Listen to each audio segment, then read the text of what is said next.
I'm privileged to represent this great city, and in fact I've lived here since 1967 in this region, where I started work as an engineer in the Austin Motor Works at Longbridge. So I'm part of Britain's industrial history, but I'm an engineer in politics, which is slightly unusual, and it's always a challenge for me to come and meet lawyers as a legislator, because as an engineer we cannot resist tinkering with things. In my work as a legislator, in European legislation, committee members of the European Parliament, as I'm sure you all know, can table amendments to any piece of legislation, and provided they justify and get those amendments through, they will appear in the text. And even more fundamentally, when we're doing face-to-face negotiations between Parliament and the Council of Ministers, you will find plenty of compromises that are crafted on the hoof in those meetings. And it is always an advantage to be an English-speaking chairman, because as you will all know, those of you that are not necessarily native English speakers, that in English there is always a word for something that is elegant, and you can apply that to European drafting. So I can find bits of European legislation which were written by me, and I suppose if the test of a politician is that you've influenced events, that's quite a good indication that you have done that. But as you gathered from the introduction, this is an exciting day for me, because this is my last public speech as a member of the European Parliament, because my mandate officially finishes, I think, at 10 o'clock next Tuesday, the 1st of July. And I'm going to Strasbourg on Monday to receive my medal for my 15 years in the European Parliament. And I'm very much looking forward to new challenges, but I will not be going back into full-time politics. But one of the things I hope to do is to spend more time here in the university. I've already got a number of projects which they've asked me to help with, and Martin and I have been talking. So this is not really an audition for that, but your response might give me an indication about the areas that are worth following up. Anyway, I was very pleased to be able to come and do this, and rather surprisingly, that you might say that having spent 15 years in rather a formal setting and putting on a suit and tie every morning, it was very refreshing to do that this morning, and rather more difficult than usual, because for the last week I've been moving house. This is another part of a big life change, and at my stage of life, at the age of 67, it's time to downsize, which makes life more difficult. So I had to get up this morning. Our house is absolutely full of boxes from end to end. So I had to get up early this morning and go and find the box in which this suit was in, and then find a tie. And is there anybody from Ireland here?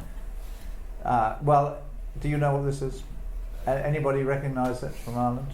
Neither of you recognise this. It's very disappointing. This is the tie of the Irish presidency of the European Union. And it happened to be in my wardrobe, and I put it on for a very specific reason, because in my 5 years as a chairman of a parliamentary committee, you establish very good relationships with every council presidency. So in that case, so 5 years is 10 governments. But of all the presidencies I worked with, the Irish presidency was much the most engaged, much the most helpful, much the most friendly, and where we had ministers who were deeply engaged in all the topics. And of course, it was very convenient for me to pop over from Birmingham to Dublin, which I did on many occasions. But I'll come back to that in a moment, about this whole relationships in European politics. But I think it just illustrates some of the complexities, is that legislation that I worked on, and I'm sure there may be a public procurement specialist out here. I saw a book on European law out there, on public procurement law, being discounted. The reason for that, of course, is that, as many of you will know, there is now a new European public procurement law, which appeared in the official journal on the 1st of March, I think, in 2014. And that was negotiated by my committee with the Irish presidency, where we closed it in June 2013. And it took 9 months to get the definitive text through the jurislinguist and published and into the official journal, because it was 3 complex directives. But actually, and I use this as a bit of a case for the structure of my talk this morning. My committee started work on public procurements, on the reform of the directive, when I became chairman of the committee 5 years ago. And we did nearly 3 years preparative work on that because we knew that there was going to be a new reform directive. Why did we know that? Well, because many of us, and this is a characteristic of European politics, I mean, in my 15 years in the European Parliament, I have become a specialist in the single market issues, telecommunications issues, which I've worked on for 15 years. So I've outlasted almost all the Commission officials who worked on that material. I've certainly outlasted every minister who's worked on it because most of them have had many elections in that time. And so the European Parliament is slightly unusual, is that, and I'm not alone, but there are a lot of people like me who actually have, in many cases, more institutional memory about the history of European legislation than some of the officials we work with. That's just worth bearing in mind in terms of the structure about how we make decisions. But why we knew this was those of us that had worked on the procurement directive in 2004 knew that after 7 years it was going to be up for review, and we knew that date. So why do we have to wait for the Commission to send us drafted legislation before making a political input into it? And the extraordinary thing, first of all, and this now leads me into the work that I've been doing as part of a high-level group about institutional reform. The extraordinary thing is that nobody really seems to have in any way set in place any sort of informal guidelines or structure to say in the political sphere that you should be working on the crucial stage of making input into policy before the legislator, the European Commission, which of course has this jealously guarded right of initiative. You're always familiar with that. But they have to earn the right of initiative by producing good quality proposals. And we have to do everything we can to help them with that. So my committee did 2 political initiative reports, which the European Parliament is allowed to do, where we set out and voted by big majorities in the Parliament across all the political groups, and significantly both of those reports were led by a Green member of my committee who was a real expert in public procurement. And by and large, almost everything we asked for in terms of a fundamental rethink of public procurement, and I won't go into the details, if anyone wants to raise that in questions you can do, but everything we asked for was in the Commission's final proposal. Now that wasn't just coincidence, but the other thing that we tried to do at that stage, and that links me into one of the things I know you're going to be talking about, we invited members of national parliaments to come and talk to us 2 years before this legislation came out about issues they had with public procurement. We had a meeting in the European Parliament. We invited them to come and talk to us. And we had an interesting meeting. It was extremely badly attended. And I think because most members of national parliaments, because they weren't actually involved in the evolution of public procurement law, and probably weren't all that much involved in transposing international laws, didn't really know what we were talking about. Even though it has a fundamental effect on their constituents, and sometimes with difficult issues about their local municipalities wanting to buy locally, controversy about contracts and so on. And so this examination about how European law is working on the ground, and I use it in my engineers' terms, this feedback loop of understanding how it's working so you can reform it properly, is extremely weakly developed in European lawmaking. And what's more extraordinary about it is the responsibility for that lies largely with the member states themselves. The member states have no systematic way of collecting information and data about reviewing how European legislation is working on the ground being implemented, in this case by public authorities in their own member states. Some of them have formal institutes, organisations who monitor the application of the public procurement directives. In Sweden, for example, it's part of the responsibility of the competition authorities. It varies hugely from country to country.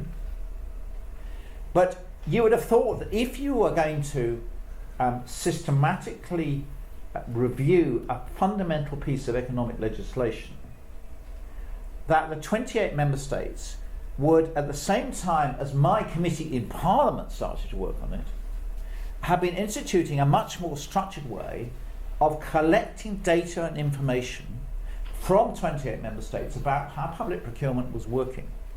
Quantified data, talking to practitioners, understanding some of the issues involved, talking to suppliers, talking to consumers. Does any of that happen? Of course not. Because somehow we've allowed this whole institutional process. We are completely obsessed with issues around treaties. And I have to say with lawyers, and sometimes about some of the legal issues involved, what I'm talking about here is how to reform the process without changing the treaties, by actually applying what I regard as some sensible strategic processes to make things work better. And it's about time we started talking about that. I mean, everybody is talking about reform, and everybody wants reform. But they seem to see reform in sort of great high-flown issues. Whether we have Mr. Juncker as the President of the Commission or not, these sort of reforms ought to take place anyway. So that's my first point. You know, it is a cyclical process. We can think of it about initiating law and new law coming into practice, but actually the thing that we're really bad at is completing the cycle. And anybody like engineers like me who was involved in designing and developing new cars for years, you know, the one thing you absolutely have to do is to collect all the information you have from customers. What breaks down? What changes? What do customers like? What do they don't like? What do we need to anticipate for the future? How are we going to add new technology? Frankly, lawmaking is not that different. And we need to start work on that process. Now, the second thing about this change of process, so specific recommendations first of all, is that what we've said in this paper is that that the new European Commission coming in, let's assume that Jean-Claude Juncker will be running it, should produce every Directorate General in the Commission, I'll come back to who those Director Generals will be in a moment, ought to produce a proper 5-year plan for what they are intending to do over that period. And a lot of what they're doing will be reforming existing legislation, because that's already built into the existing rules. So, for example, in my area, the biggest project, I think, over the next 5 years will be re-looking at how the Service Directive is operating on the ground. This is very politically controversial in some cases. It was politically controversial when I led on it back in 2006. Are the member states now gearing up to collect data, to understand how it's working?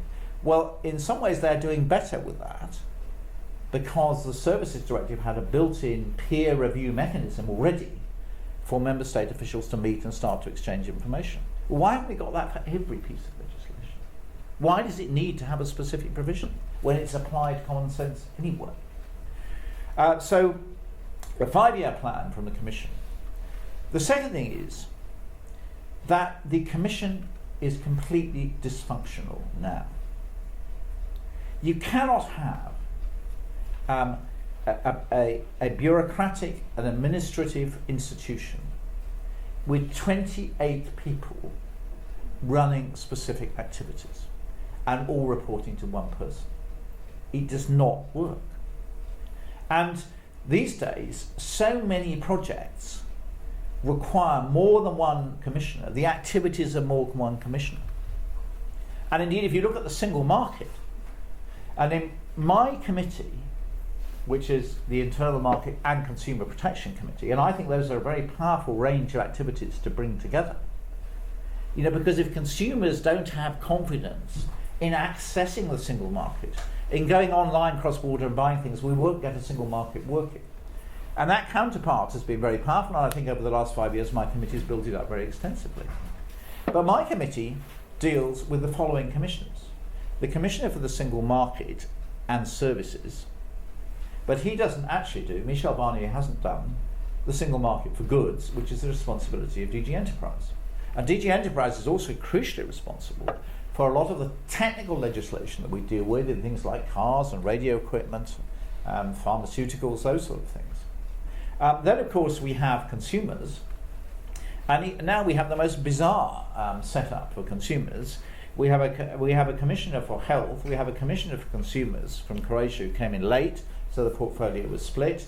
But all the consumer law is currently done by Justice and Home Affairs, so that's now we're up to 5. Now, of course, we have responsibility for customs and some aspects, not directly of taxation, so we have DG Customs. We also have important single market issues in the area of communications. So Mrs. Cruz, who's Commissioner for the Digital Agenda, so I'm up to 7 now, commissioners. And then we also need to talk regularly to the Commissioner for Competition. It's not directly my responsibility, but in my view we should be doing a lot more for consumers in enforcing competition law, so he comes to my committee. We've also had the Commissioner for Research, because that's a very important part as well. But we have 7 commissioners responsible who send us legislation to scrutiny.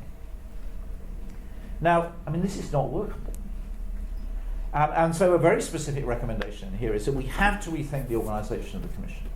And it has to become more like the way the government's organised, with fewer directors general who are managing projects that are all adjacent to each other. The final form of that, obviously there will be, things will emerge from that. I mean, clearly in trade issues, I think trade development could certainly well be encapsulated together, and you could have I call a coordinating commissioner. I don't want to get into issues about seniority of commissioners, because that will cause controversy. At the moment we do have a vice president of the commission, but the vice presidential role doesn't carry any additional coordinating responsibility. It ought to.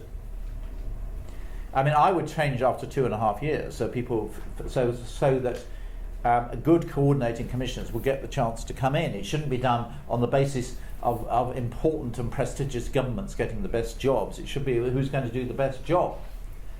So we would have coordinating commissioners. So for trade, for example, I think Karel de Gucht does a great job, but actually he needs more commissioners to support him. Why don't we have a European commissioner specifically responsible for delivering the transatlantic trade and investment partnership? I mean, that's exactly the sort of job that a commission should be leading on. The inelegantly named TTIP, the most important large-scale trade agreement that we've ever seen in the world. Why we decided to call it TTIP is a mystery to me. You would have thought the great marketing people on either side of the Atlantic would have done better than that. Where for the first time the United States is engaged in negotiation with a partner that's bigger than them. That's how important it is. Why haven't we got a commissioner running it?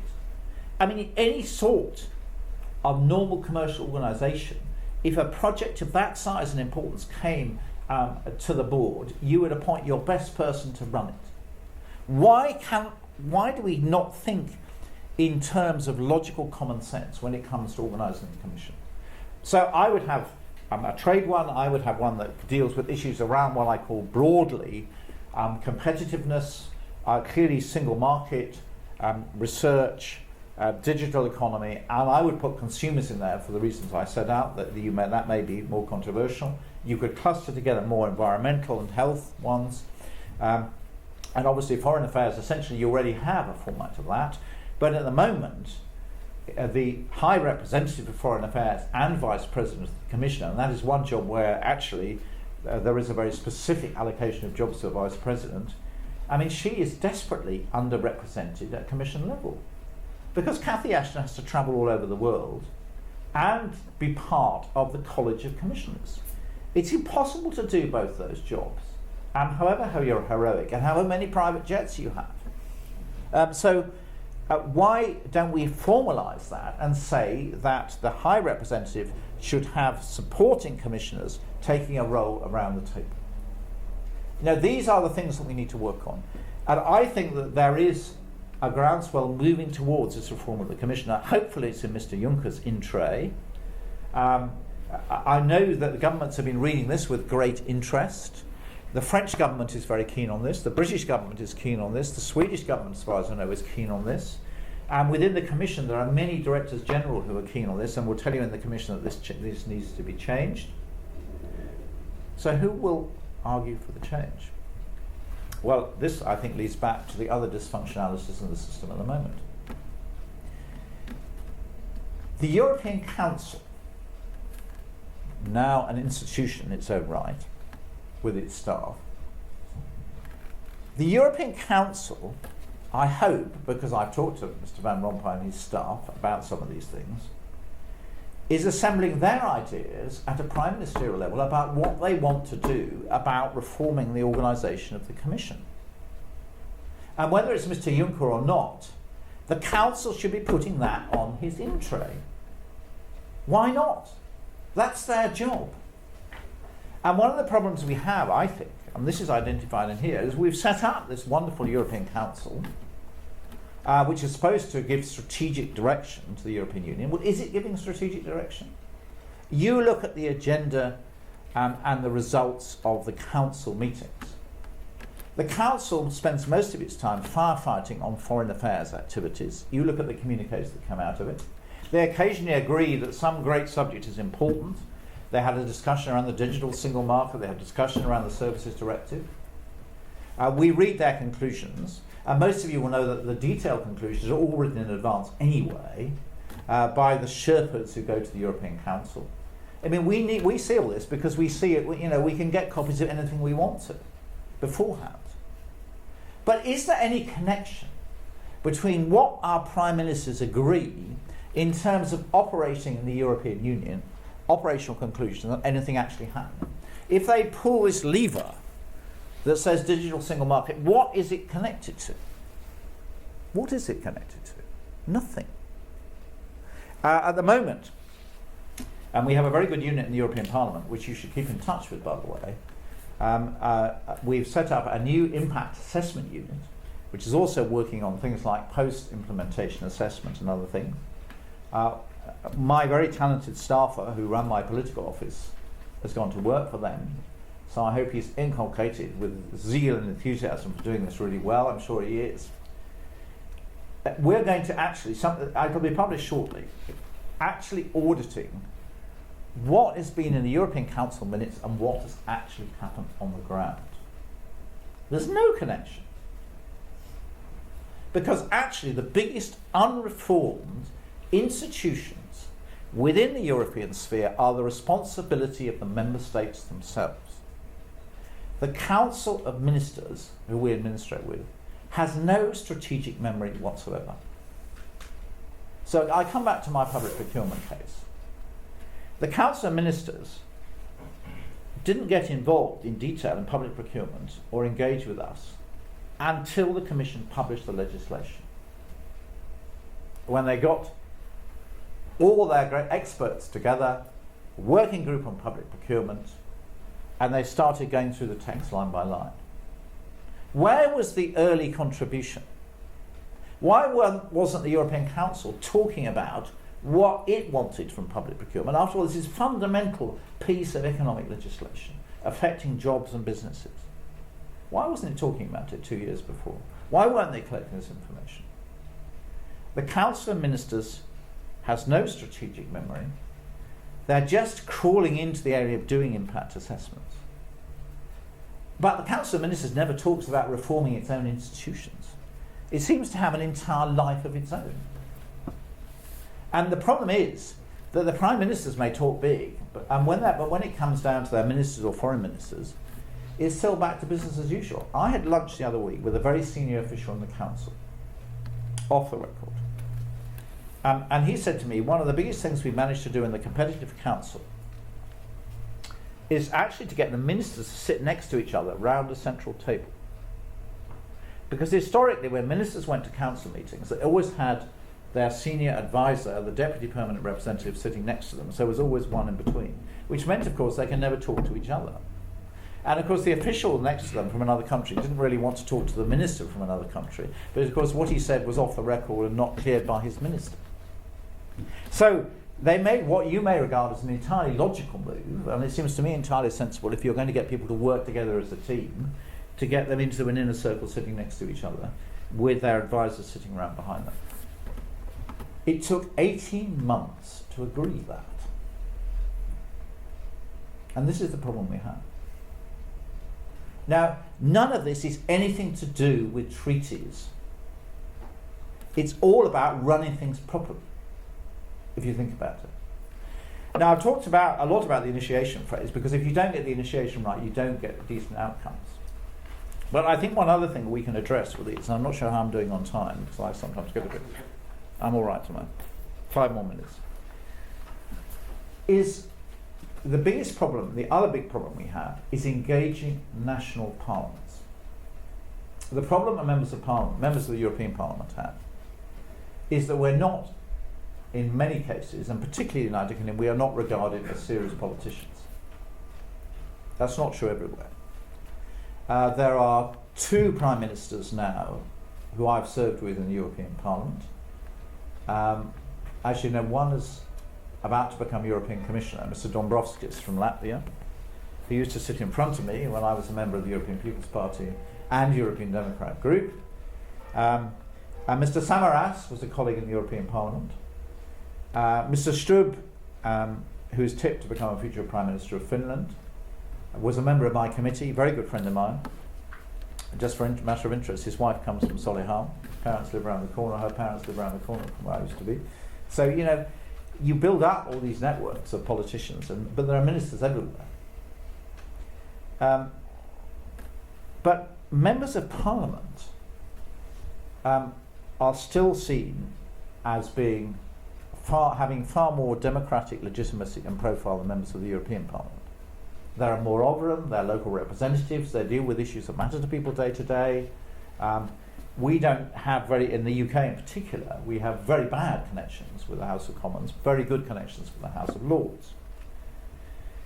But the advantage of my strategic approach is that is the time when you need to get members of Parliament involved, where they can make a difference to policy. I mean, members of Parliament are not interested in the work that I do. They're not interested in the detail of changing and improving European legislation to make it work better, but they're interested in the big picture strategies. Extraordinary. There was Bernard Jenkins' committee in the House of Commons was doing work on public procurement in parallel with my committee, and they found out about halfway through that there was a European reform going on, which would address most of the concerns that they were really working on. Was I invited to go and meet his committee? Was I invited to give evidence to them? Were we invited to give written submissions? And we absolutely have to have supportive parliaments and people in Parliament who understand the importance of how the European Union is working for citizens and for the economy, and how they can engage with that process. And in most countries we absolutely don't have that. Some are better than others. My committee has tried to reach out to committees. We've had video conferences, we've had specialist committees talking to us. When I go on mission, because every 6 months we take the committee to the presidency country, we usually often meet European Affairs Committee, we have very lively debates. We had a really lively debate in Greece, as you might imagine, with all the different political parties there. So sometimes we get that sort of engagement, but not everywhere. So this process would allow parliaments to get involved, but more fundamentally, as you know, one of the few good things that came out of the Lisbon Treaty, you probably gather I'm not a big enthusiast for treaty change, and I'm not a great enthusiast for the Lisbon Treaty either, but one of the few things which was a good idea but half-baked was the idea of the yellow card for national parliaments. The system is half-baked because the time available is completely inadequate. And there's a very interesting analysis in here about how few parliaments have taken advantage of of sending just a reasoned opinion which comes to my committee, let alone actually organising themselves in such a way as to block something, or rather to say they didn't approve of it. And the one occasion, there are two occasions, one occasion where they approved it, the Commission immediately withdrew the proposal. Actually, we need to have that process much further upstream in the policy stream, far further upstream, and it needs to be better organised, and there has to be time available to use it. And that would make a start as to how we move forward. Well, I've spent a lot of time on the initiation process because I think politically it is by far the most important. But just in terms of how you then manage negotiation and adoption, you see, my position is this. This is my engineer's training. The more time you put into research and development, the easier the product gets into production. Now, why isn't that the same for legislation? It clearly is. So we're actually deploying resources and ideas in the wrong place in this system, this European system we have. And particularly governments have got to get proper grips with this. Now, European Union policy is not foreign policy. And governments seem to, frankly, I do not think that in the British government and others that the Foreign Office is playing the role it should do, because it actually strikes at the heart of domestic policy. What does the Foreign Office know about public procurement? And how are ministers getting involved? When the Conservative government came in 2010, the Department of Business for the first time appointed a minister with specific responsibility for liaison with the European Parliament. And that was my recommendation because I'd been in the shadow business team, particularly with Ken Clark, shadow business secretary in the run-up to the election. I'd done papers for them which they'd adopted. That was on the in-tray. They appointed a minister straight away. I mean, for me it was interesting because it was a Liberal minister, but it was fine. We got on very well. We had a coalition. We continued to meet. In fact, we had our last meeting a month ago, a sign-off meeting with Ian Livingstone, who's now responsible, with the Liberal leader for business policy and myself. And we've been continually engaging with the civil service on business issues throughout. The problem with that is that not every other department is organised. So in a file like data protection, which is led by the Ministry of Justice, we've had huge difficulties in getting a coordinated line out of government. And that's been reflected, I think, in many of the problems we've had with that particular piece of legislation. So governments can do and engage with that better in the process. And we need to be able to do that much better through the negotiating phase. Also, I think it's quite clear that this 6 months cycle, which is embedded in the treaties at the moment, but I think we're going to have to find ways of managing that. Again, my informers in the council and my observation, having sat on one side of the table, is that ministers in particular take 6 months to learn the job and then they change. We have to find better ways for continuity.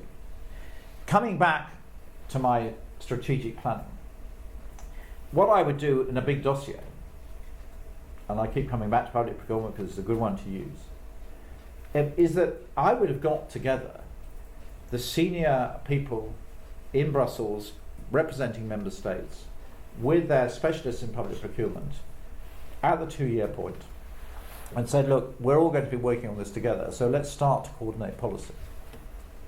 Give people responsibilities, make them work as a team much earlier on. You get better results from that. So that, I think, needs to be looked at. And as I say, we need to step up the engagement of the European Parliament. I will not, unless you really draw me later, get into the subject of delegated and implementing acts, another horror from the Lisbon Treaty. But I will merely say to you this about this famous treaty, which Prime Ministers agreed, is that at an operating level, when the working group of the Council of Ministers has got together on legislation, and I use another example, just an illustrative one, on the reform of the Customs Code, you can see that we get involved in really detailed stuff. The reform of the Customs Code. The Commission proposed, I think, something like, excuse me, I have to take a glass of water. The Commission proposed something like 90 delegated acts. The ministers, when they sent it to us, proposed 20. Now, the whole idea of delegated acts was proposed by their prime ministers, but at an operating level, in ministers and civil servants do not like what's been agreed in their name and are doing everything to avoid it. Now, the burden of sorting that lot out and essentially conciliating between the fact that member states do not want the Commission to have these delegated powers because they don't trust the Commission to consult them. The Commission want them because they say, well, this is the only way we're going to make it work, we have to be responsive and so on. In any case, you have a safeguard with the European Parliament. In the end, in the Customs Code, at level, working group level, with the specialists on my committee, the Council and the Commission, we had to work through every single one of these delegated acts and decide what to do with them.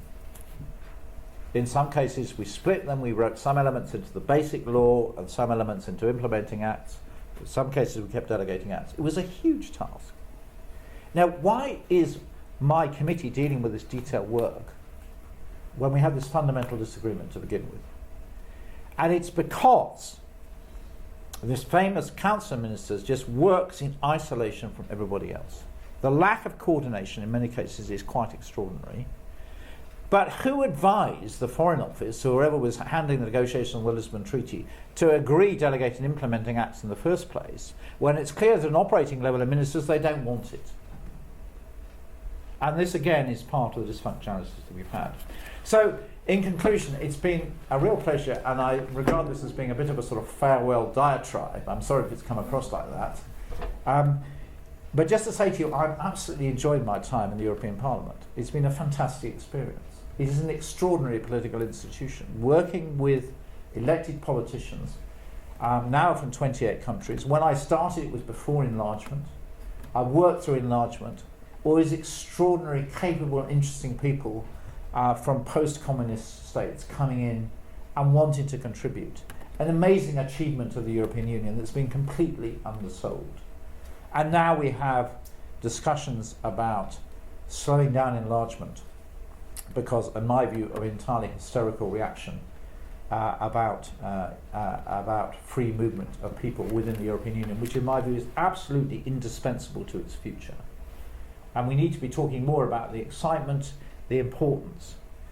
And the problem is that people's view about the European Union in this country and others is coloured in many cases by small, detailed, relatively trivial matters which are easily dealt with, but which are blown out of all proportion.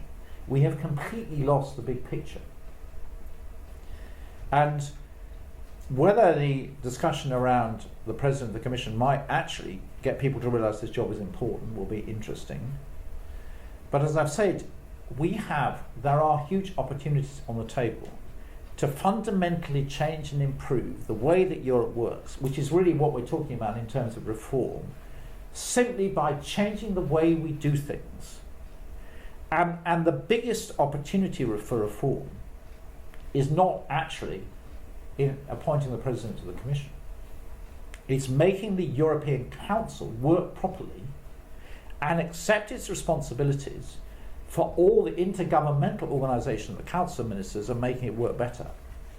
And those of you that are looking for a new PhD project, come and see me later and we'll talk about it. Thank you very much.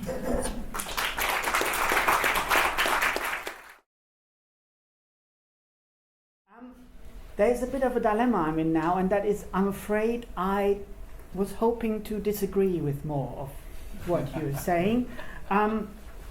Because of course we cannot all be happy and in consensus here. It's an academic conference, we need to have a bit of controversy.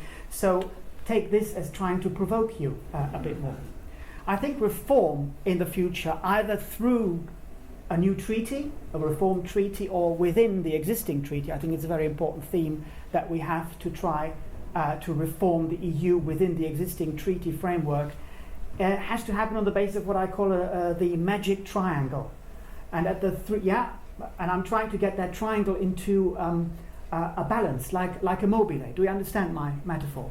And at the three ends, there are three very important principles. One of them is efficiency, meaning legislation has to be produced, decisions have to be taken efficiently and as quickly as possible. Then there's a second corner, which is democracy, and these two corners exist in the same way in any member state, in any democracy. There's a third corner, which is a bit of a problem, and that is specific to the EU, and that third corner is sovereignty. You have to give the member states a very strong role, and that is very much at the very center. If we only had two of those, we could work more easily. For example, under the treaties of Rome, we had a very heavy emphasis on sovereignty, especially after the Luxembourg Compromise. After the Single European Act in the mid-80s, we had a very strong emphasis on efficiency, bring in qualified majority voting to be quicker. Since Maastricht, we have a heavier emphasis on democracy, although sovereignty is still dominant in the second and third pillars. And since Lisbon, we are heavier on democracy than we have ever been before, especially since now the ordinary procedure is the dominant procedure. Now, 4 points I would like to make on the basis of that introduction. First point, your point on the reduction of directorates general and of commissioners. I think that's very important. I think that was already attempted in the constitutional treaty. However, Lisbon is different because we've got the sovereignty problem, because many member states think I have to have a panic attack when I don't have one of the commissioners from my member state, as if the commissioners were representing their member states, which strictly speaking they really shouldn't be doing. National parliament's role enhanced. I think that is very important. Problem here, efficiency. The 5-year plan. Increase parliamentary control of the Council, of the European Council, I think is the better way forward. I think national parliaments have to get a grip on how their country is represented in the European Council and the Council. They have to take a control of that to a larger extent, but that's not a matter of EU reform. The member states have to self themselves out. Too much differentiation is actually another point that is in the report. Here, the main problem is sovereignty. Now, I think differentiation, flexibility has two functions. One of them is to do with states who are not quite ready yet, who are not quite able yet to participate in a new field of integration. Romania, Bulgaria, and the new member state, Croatia, perhaps not quite ready for Schengen. Poland and Lithuania, perhaps not quite ready, although almost ready for the euro. And that will always have to be a case. It's just speeding up things when basically, ideally, most member states can move ahead and the others can follow after. The second one, perhaps, is something we need to look into, and that is when states are unwilling. And when I look at this map of countries where they are situated in different differentiated fields, I see two member states sticking out in basically being out of most fields of integration. One of them is Croatia. Well, they just joined less than a year ago. Give them a bit more time. That will all be sorted. And the second one is the United Kingdom. So differentiation, I argue, is actually mainly for the United Kingdom. So that ultimately differentiation and the problems to be sorted out with differentiation is something that is probably also something that would have to be mainly reformed at a national level. But I don't see that to be addressed very soon, unless the topic of the workshop we had yesterday would lead to a completely new dimension of differentiation. Final point, and here I'm very topical, and this I really try to be as controversial as possible. I live in the UK, so I've seen the press, I've seen all the Newsnight editions that handled the appointment, election, finding a new president for the European Commission. Now, here we've got a major issue, and that is that not everybody is happy with Jean-Claude Juncker. I do understand that. Perhaps that's not the ideal. I was personally very disappointed when the European People's Party took him as the candidate. I was hoping for Donald Tusk, who I consider to be currently the best prime minister in the whole European Union. but he thought running Poland is a more important matter. So Juncker was going to do it fine. I would have preferred Tusk, but okay, Juncker was put forward by the European People's Party. And here I would like to emphasize a point that I don't think was discussed enough, especially discussed enough when the United Kingdom decided to oppose Mr. Juncker. And that is, let's do, and I brought that here as a weapon, the treaty. Let's open the treaty at the all-deciding Article 17, paragraph 7. An innovation of the Treaty of Lisbon, because that's important. An innovation of the Treaty of Lisbon, something that wasn't discussed enough.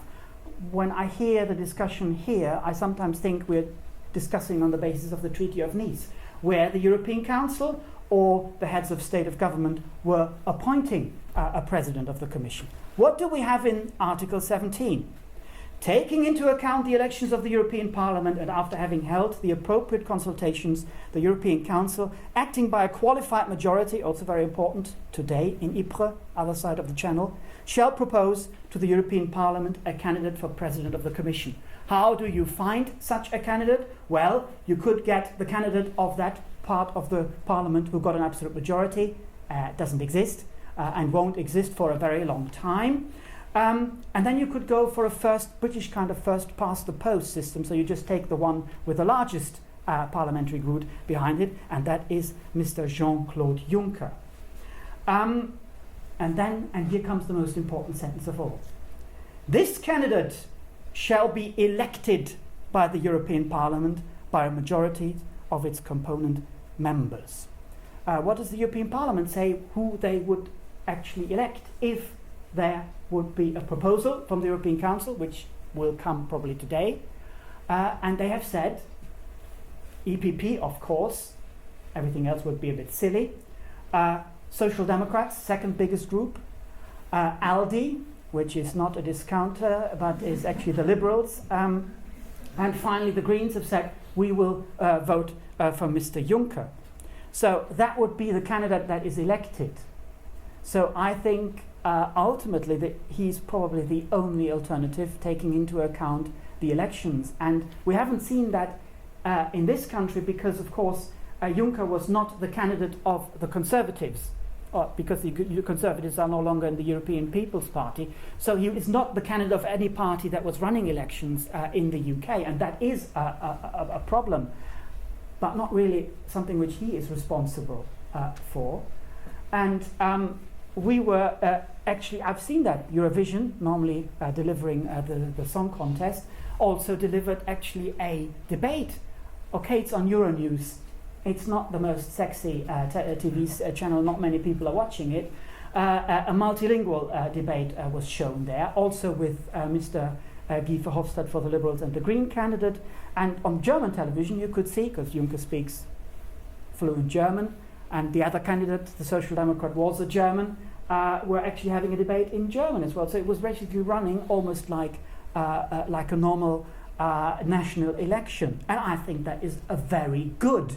We should hopefully have more of that, because then we give people the impression I'm not only voting for the European Parliament, I'm also voting indirectly for the President of the Commission. So ultimately, I do expect today Mr. Juncker to be put forward. Qualified majority voting will probably mean that the United Kingdom and Hungary will vote against him, unless there are a couple of surprises. There might be some who didn't really out themselves as anti-Juncker, and there might be a surprise coming in. But ultimately, I think he will be elected. My main point, to summarize, I do agree with most of the points made. And I think a very important point is that we need to fill the Treaty of Lisbon with life now.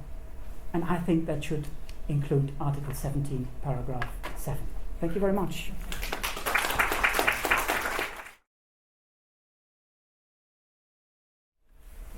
You start off in your committee's report saying that the Treaty of Lisbon had as an objective a more effective and democratic political system, and to transform it into a more unified and influential global player.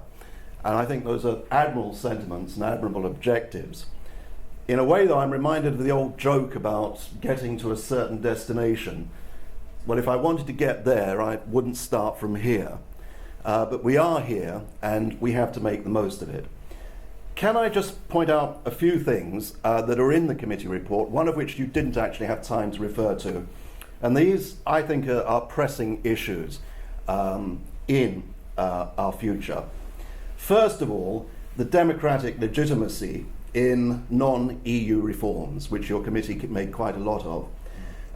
I think this is a huge issue and problem, because I'm very worried that we lack a sort of constitutional apparatus within the non-EU developments.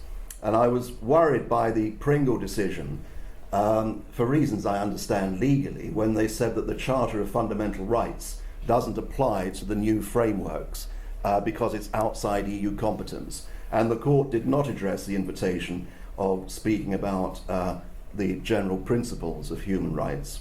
If we're not careful, I see really very dangerous developments. And I say this even though we're not party to the treaties ourselves. Secondly, the comments you made about national parliaments. 20 years ago, I worked with various bodies on trying to promote national parliaments within the European Union, because they were the Cinderella. The attempts at interparliamentary meetings, cooperation, collaboration, COSAC and successors have not really worked. People are too busy, there isn't the interest. But it is vital, it seems to me, that our national parliament is committed to the European enterprise and works effectively and constructively in it.